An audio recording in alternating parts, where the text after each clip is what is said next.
बिस्मिल्लाहिर्रहमानिर्रहीम। अस्सलामु अलैकुम डियर स्टूडेंट्स। उम्मीद है आप सब खैर खैरियत से होंगे। आप और आपकी फैमिली तमाम लोग कोरोना वायरस से सेफ होंगे। आज हम वैल्यू मैनेजमेंट का 6th लेक्चर स्टार्ट करने जा रहे हैं।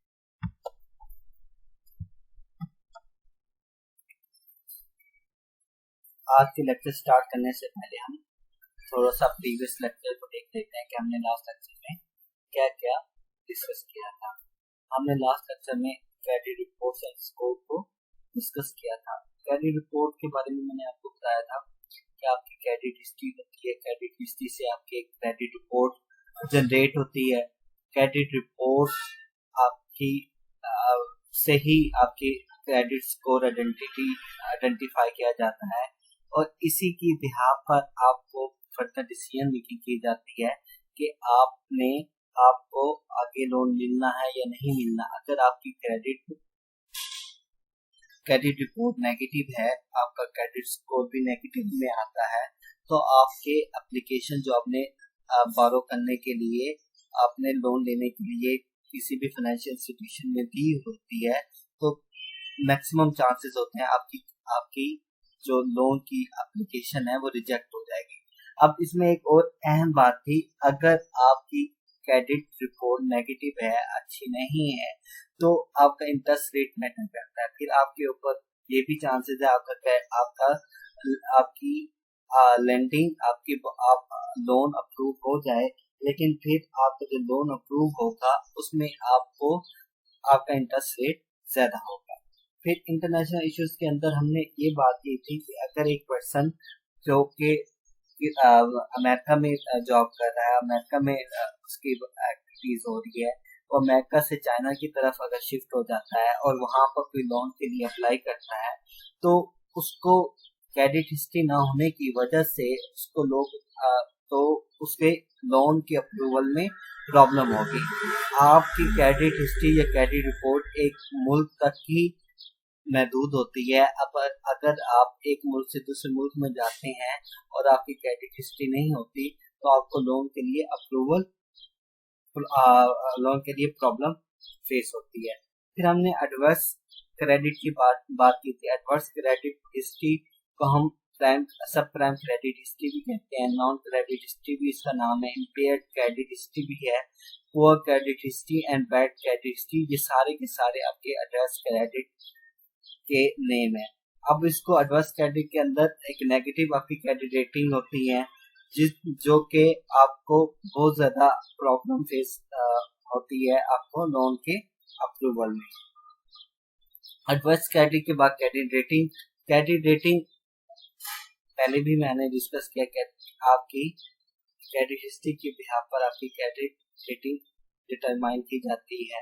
अब क्रेडिट रेटिंग की डिटरमाइन पर आपकी तमाम जो एक्टिविटीज है रिस्क से रिलेटेड आपको वो फेस करनी पड़ती है। वो क्रेडिट रेटिंग आपको इंडिकेट करती है हर risk of defaulting on loan, और आपके ये रेफर करती है या इन्फ्लुएंस करती हैं आपके loan of high interest rate की तरफ आपके फोकस करती है।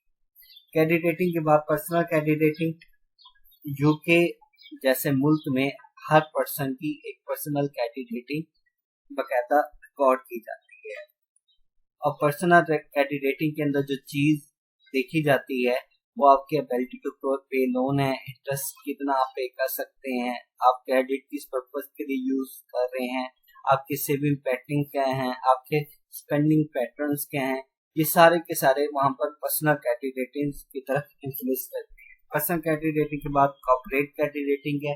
कॉर्पोरेट को तो लाजमी ही क्रेडिट की जरूरत होती है, क्योंकि कॉर्पोरेट सेक्टर में क्रेडिट के बगैर ऑर्गेनाइजेशन को बूस्ट अप होना या ऑर्गेनाइजेशन का ग्रोथ पॉसिबल नहीं होती। फिर सॉवरेन क्रेडिट रेटिंग है। सॉवरेन क्रेडिट रेटिंग के अंदर हमने इस तरह का इन्वायरमेंट क्रिएट करना होता है, या इस तरह का इन्वायरमेंट बनाना होता है जिसमें आपके फॉरेन इन्वेस्टमेंट, आपके लोगों के ट्रस्ट इंक्रीज हो।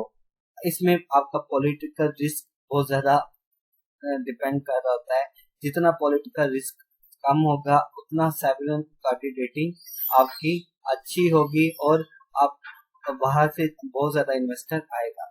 Short term rating, short term loan के लिए हमें ये जरूरत होती है। शॉर्ट टर्म लोन, मुख्तलिफ किस्म के लोन अवेलेबल हैं जो कि आपने विद इन टाइम फ्रेम आपने पूरे करने होते हैं।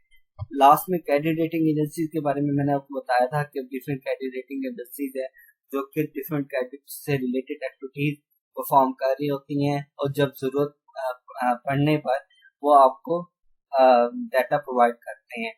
कनाडा, अमेरिका और डिफरेंट कंट्री में बहुत सारी क्रेडिट रेटिंग एजेंसीज काम कर रही हैं। आज के लेक्चर में हमने क्रेडिट इंफॉर्मेशन ब्यूरो के बारे में पढ़ना। क्रेडिट इंफॉर्मेशन ब्यूरो के फंक्शंस क्या हैं, रोल क्या है क्रेडिट इंफॉर्मेशन ब्यूरो का क्रेडिट मैनेजमेंट में, ई क्रेडिट इंफॉर्मेशन ब्यूरो क्या है, क्रेडिट इंफॉर्मेशन ब्यूरो के बेनिफिट और member of credit information bureau के बारे में हमने डिस्कस करना है। सबसे पहले क्रेडिट इंफॉर्मेशन ब्यूरो है मैंने आपको बताया था आपके स्टेट बैंक ऑफ पाकिस्तान में डिफरेंट ब्यूरो होते हैं जो कि आपकी क्रेडिट से रिलेटेड एक्टिविटी को रिकॉर्ड कर रहे होते हैं। क्रेडिट इंफॉर्मेशन ब्यूरो आपका एक पब्लिक सेक्टर है जो कि पाकिस्तान के अंदर स्टेट बैंक के सुपरविजन के अंदर काम कर रहा है। ये आपका 1992 में इस्टेब्लिश हुआ। ये जितने भी हमारे फाइनेंशियल इंस्टीट्यूशंस हैं उन तमाम लोगों को फैसिलिटीज प्रोवाइड करता है क्रेडिट के हवाले से। आपने कोई भी किसी किस्म का लोन लेना हो या किसी किस्म का लोन आप पेमेंट करते हैं, आपकी तमाम बोरो की हिस्ट्री, तमाम एक्टिविटीज को क्रेडिट इंफॉर्मेशन ब्यूरो ही मैनेज कर रहा होता है। So the credit information is the public sector credit bureau of Pakistan. It was established in 1992 by State Bank of Pakistan.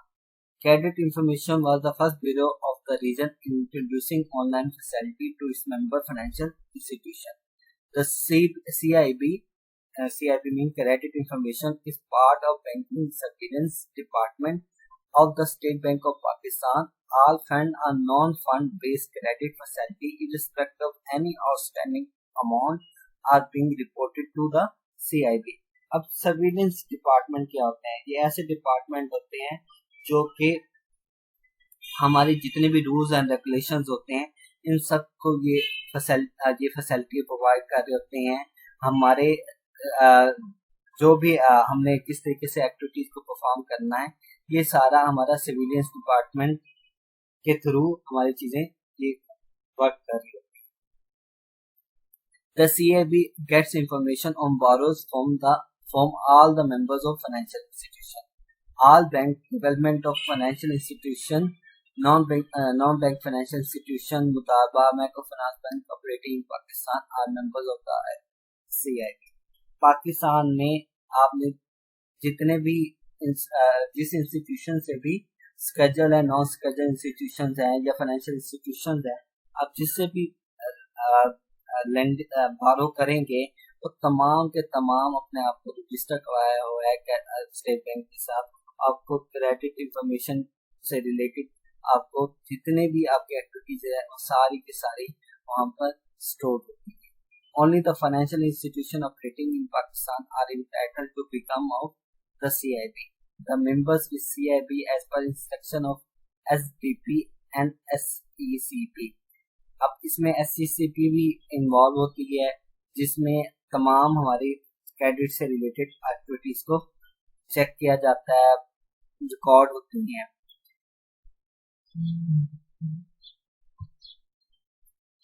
Credit information bureau functions क्या हैं, कौन कौन से फंक्शन?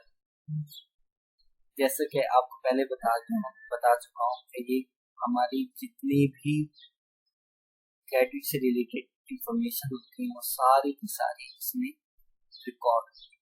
अब ये जो रिकॉर्ड करते हैं ये ज़्यादा किस एक्ट के तहत या कैसे और किस ऑर्डिनेंस के तहत काम कर रहे हैं वो हम देखते हैं। Function and activities of CIB are being governed under section 25A of banking company ordinance 1962. Financial institutions started submitting their borrows of borrowed data of rupees 0.5 million and above on quarterly basis. Subsequently, the frequency of data submission was shifted from quarterly to monthly basis. पहले quarter base पर ये तमाम activities होती है, अब monthly base पर ये तमाम चीजें मैनेज होती है। Role of credit information base. अब क्रेडिट इंफॉर्मेशन ब्यूरो का दो इम्पोर्टेंट रोल होता है। पहला इम्पोर्टेंट रोल क्या है, हमारे क्रेडिट रिस्क को मैनेज करना। क्रेडिट रिस्क को कैसे मैनेज करता है क्रेडिट इंफॉर्मेशन बेस?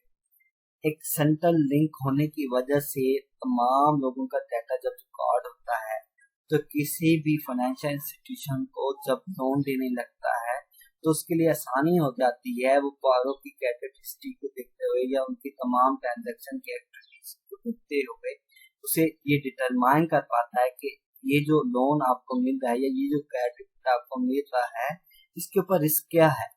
अगर तो रिस्क कम है तो आप वो कोई भी इदारा है तो आपको आसानी के साथ लोन प्रोवाइड करेगा। अगर रिस्क ज्यादा है तो वो किस तरीके से अपना रिस्क को मिनिमाइज कर सकता है। तो ये तमाम चीजें जो मैनेज होती हैं हमारे क्रेडिट इंफॉर्मेशन से। और दूसरा, हमने मुल्क के अंदर फाइनेंशियल सिस्टम इस तरह का डेवलप करना होता है कि लोग जो उधार देने वाले इंस्टीट्यूशन है वो आराम से लोगों को उधार दें और जो उसको यूटिलाइज करने वाले हैं वो भी उसको प्रॉपर वे से यूटिलाइज करें। अब कहीं से भी हम किसी भी पाकिस्तान के किसी भी सिटी से जाकर लोन अप्लाई करेंगे, हमारा लोन की वो data state bank of Pakistan में जाएगा, क्रेडिट इंफॉर्मेशन ब्यूरो में एक्सेस होगा और वो आसानी के साथ आइडेंटिफाई हो जाएगा। अब ये नहीं है कि आप एक सिटी से क्रेडिट लेकर फाइनेंशियल इंस्टीट्यूशन आप दूसरी सिटी में मूव करके वहां से आपने फिर अप्लाई कर दिया और आप डिफॉल्ट हो गए। ये तमाम चीजें एक साउंड कल्चर को रिप्रेजेंट करती हैं, साउंड कल्चर को प्रमोट करती हैं। हमारा फाइनेंशियल सिस्टम, किसी भी मुल्क का फाइनेंशियल सिस्टम इससे स्ट्रॉन्ग होता है। The resistance of well functioning credit bureau promote prudence and professionalism among financial institution, adoption of best business practices and making informed and responsible lending decisions in timely manner. Ever since its inspection, the CIB Pakistan playing pivotal role in the gathering, organizing and disseminating critical information related to credit worthiness of borrowers to assist financial institutions in their lending decision and averting to occurrence of default. अब इसमें अगर आपको पता है कि business के अंदर competitors होते हैं, कंपेटिटर्स गलत रूमर्स भी फैलाते हैं। अब वो गलत रूमर्स को हम कैसे वेरीफाई कर सकते हैं? हमारा बेहतरीन तरीका जो है बड़ा एक फाइनेंशियल इंस्टीट्यूशन के पास वो क्रेडिट इंफॉर्मेशन ब्यूरो, उससे तमाम फैक्ट्स एंड फिगर्स से आइडेंटिफाई कर देते हैं कि ये जो रूमर्स चल रही हैं ये वाकई ही रूमर्स हैं या इसमें कोई हकीकत भी है। तो ये इजी वे है, एक प्रोफेशनलिज्म वे है जिससे डिसेमिनेटिंग इंफॉर्मेशन को भी हम आसानी से आइडेंटिफाई कर पाते हैं। ई क्रेडिट इंफॉर्मेशन ब्यूरो, अब क्रेडिट इंफॉर्मेशन ब्यूरो तो पहले काम कर रहा था, अब ई क्रेडिट इंफॉर्मेशन ब्यूरो का काम आया जिसमें इलेक्ट्रॉनिकली क्रेडिट इंफॉर्मेशन ब्यूरो काम कर रहा था। इलेक्ट्रॉनिकली क्रेडिट इंफॉर्मेशन ब्यूरो के काम करने की वजह से हमारा जो काम जिसमें पहले दिनों में होता था वो अब घंटों में पॉसिबल हो चुका है और डाटा को असेस करने की फैसिलिटी, डाटा को यूटिलाइज करने की फैसिलिटी और किसी किस्म भी डाटा को ट्रेन करना या किसी भी किस्म का डाटा को मैनेज करना एक क्रेडिट इंफॉर्मेशन ब्यूरो के लिए बहुत ज़्यादा आसान हो चुका है। In April 2003, SBP State Bank of Pakistan enhanced the coverage and effectiveness of CIB by introducing eCIB online facility. The eCIB has overcome the limitations such as restricted information on borrowers, relatively low safeguard, low speed and reliability, and low number of borrowers, 32 million, etc., which characterize the existing system. पुराना जो system था एसीआईबी ना होने, electronically ना होने की वजह से बहुत सारी लिमिटेशन थी कि हम बारो की इंफॉर्मेशन को कैसे प्रोवाइड करना और उसको सही तरीके से असेस करना, यूटिलाइज करना, मैनेज करना डिफिकल्ट टास्क था और उसको डिटरमाइन करना भी मुश्किल था। तो ECIB की वजह से, डाटा सेट्स होने की वजह से, आपके पास ऑनलाइन फैसिलिटीज होने की वजह से हम इसको आसानी से मैनेज कर पाते हैं। Existing ECIB system has been designed in line with best international credit sharing practice around the world. The ECIB database has now been capturing more than 4 million borrowers record of about 100 members of financial institution. अब internationally जिस तरीके से credit information, credit information पे काम कर रहे हैं, उसी तरह के ऊपर ये भी सिस्टम काम कर रहे हैं। और इसमें जैसे कि पहले भी अर्ज कर चुका हूँ कि इसमें डाटा रिकॉर्ड करने की फैसिलिटीज ज़्यादा है और फाइनेंशियल इंस्टीट्यूशन इसको आसानी के साथ मैनेज कर सकते हैं। अब इम्प्रूवमेंट क्रेडिट इंफॉर्मेशन से क्या क्या हुआ वो हम इसको देखते हैं। Separation of consumer and corporate report as well as data input formats, provision of consumer credit and default history can easily manage through e-credit information.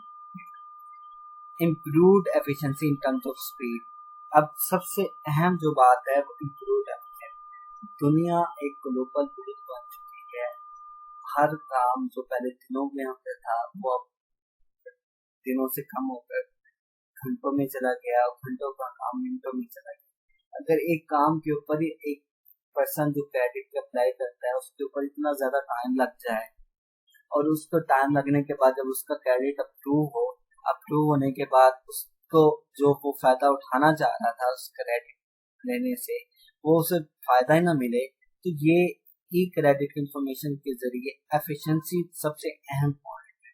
हमारा डाटा रिलायबल होना, हमारा डाटा सही तरीके से कैप्चर हो रहा है, सही तरीके से मैनेज हो रहा है और हमारा सही तरीके से डाटा जो हमारा स्टोर है, क्योंकि आपका डाटा स्टोर करने के बाद दूसरा जो अहम पॉइंट होता है उस डाटा की सिक्योरिटी।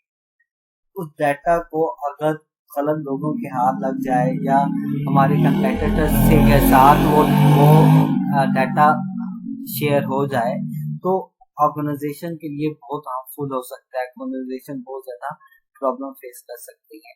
तो ये एक इम्पोर्टेंट रोल है बड़ा हमारा क्रेडिट इंफॉर्मेशन का। The new CIB system has been built on latest state-of-the-art technology, which include high-capacity servers, security firewalls, broader bandwidth, point-to-point data encryption, web-based data capturing software, having ability to capture data from grassroots level, etc. Provision of online amendment and updation for the financial institution. अगर कोई financial institution को इसमें update करना चाहता है, amendment करता है, वो भी फैसिलिटीज अवेलेबल है। Incorporation of large number of validation tools on data capture application to ensure integrity and accuracy of submitted data. Automated support and help to the financial institution. अब automatic support के बाद क्या है, कुछ software ऐसे होते हैं जो कि आपको फ्रेंडली यूजर होते हैं और आपको फैसिलिटीज प्रोवाइड करते हैं। सॉफ्टवेयर होते हैं वो फ्रेंडली यूजर नहीं होते और आप उनको इस्तेमाल करना बहुत ज़्यादा डिफिकल्ट हो सकता है। तो ये क्रेडिट इंफॉर्मेशन ब्यूरो आपका आसानी के साथ फाइनेंशियल इंस्टीट्यूशन के लिए मददगार भी फराहम करता है और ये आसानी के साथ यूज कर पाते हैं। एक क्रेडिट इंफॉर्मेशन ब्यूरो बेनिफिट्स के अंदर यही है कि इससे क्रेडिट इंफॉर्मेशन से हमारी जो कैपेसिटी है वो इंक्रीज हुई है, डाटा हमारा सिक्योर हुआ है, हमें आसानी के साथ चीजें मैनेज हो सकते हैं। अब आपने हमारा पाकिस्तान एक एग्रीकल्चर कंट्री है और पाकिस्तान में स्मॉल मीडियम एंटरप्राइज भी काम कर रहे हैं और कंज्यूमर फाइनेंस ये किसी भी मुल्क की ग्रोथ के अंदर एक अहम किरदार अदा करते हैं। उनके लिए ये तमाम क्रेडिट इंफॉर्मेशन फैसिलिटी प्रोवाइड करता है कि किसी कितने हद तक हम लोन की अप्रूवल हो सकती है क्रेडिट हिस्ट्री को देखकर। ये हम सब के सब क्रेडिट इंफॉर्मेशन से की वजह से मुमकिन है। The improved capacity and scope of the ECIB is expected to deliver the following benefits. The ECAB database has greatly expanded outreach to a large number of borrowers who until now remain updated because of the floor of the ₹500 for reporting purpose. This has important implications with regard to credit expansion to low-value borrowers of SMEs, agriculture, and consumer finance sectors. The financial institution access to credit profile of these borrowers will not only encourage them to grant loan more willingly to worthy borrowers, but also would help assess their overall credit risk exposure.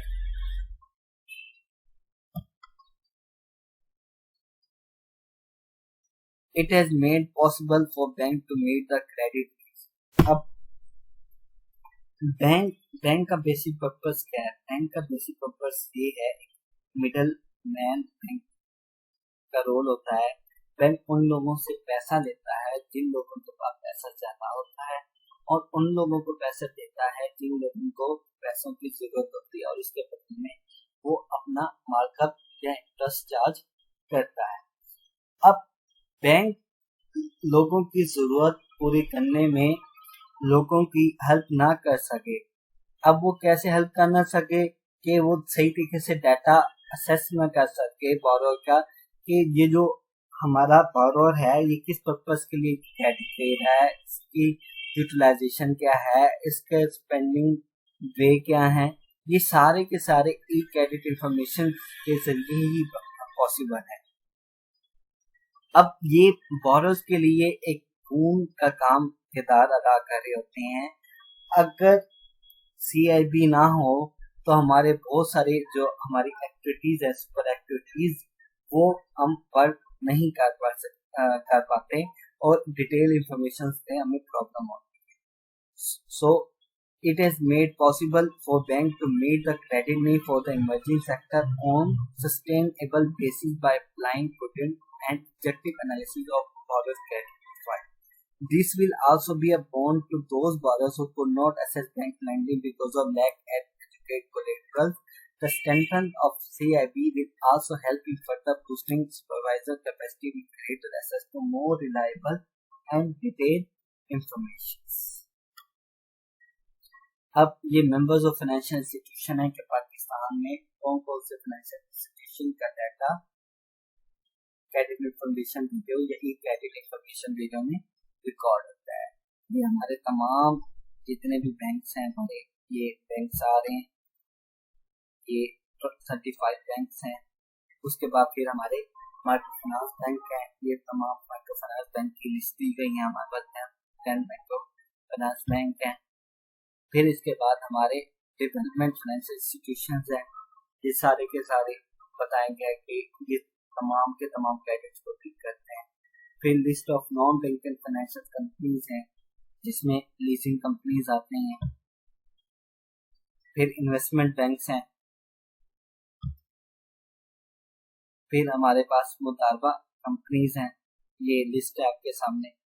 और ये and में name of funds national investment NIT limited है, जो कि हमारा जितने भी borrows का या जो लोग पैसे अपने जमा करवाते हैं बैंक के अंदर, सारे का सारा डाटा हमारा इस बैंक के थ्रू भी अपने आप को जितने भी फाइनेंशियल इंस्टीट्यूशन है वो आपको क्रेडिट इंफॉर्मेशन ब्यूरो के साथ रजिस्टर करवाना। उम्मीद है आपको क्रेडिट इंफॉर्मेशन ब्यूरो के बारे में समझ आ गई होगी। अपना ख्याल रखिएगा। अल्लाह हाफ़िज़।